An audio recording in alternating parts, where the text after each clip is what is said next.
Bonjour, nous sommes en Normandie devant cette aile de cloître médiévale. Alors c'est très intéressant parce que c'est la seule aile de cloître subsistante. Il faut imaginer qu'il y avait 4 ailes identiques à celle-ci. Je me trouve dans l'ancien cloître. Nous avons retrouvé un dessin qui illustre ça. Alors, les arcades ogivales, c'est quelque chose de typique du gothique. Ici, elles sont rythmées avec des contreforts. Cela abrite la galerie couverte, qui est le déambulatoire, qui est un lieu de circulation, de promenade, de méditation dans une abbaye.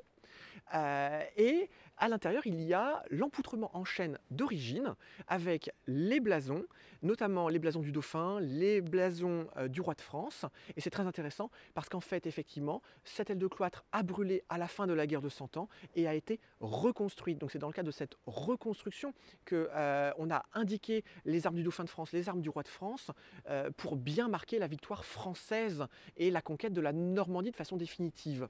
Par ailleurs, il y a une très rare inscription en gothique au deuxième étage que nous avons repérée avec une date de 1496 qui est sans doute la date de reconstruction de cette aile de cloître qui a brûlé à la fin de la guerre de Cent Ans.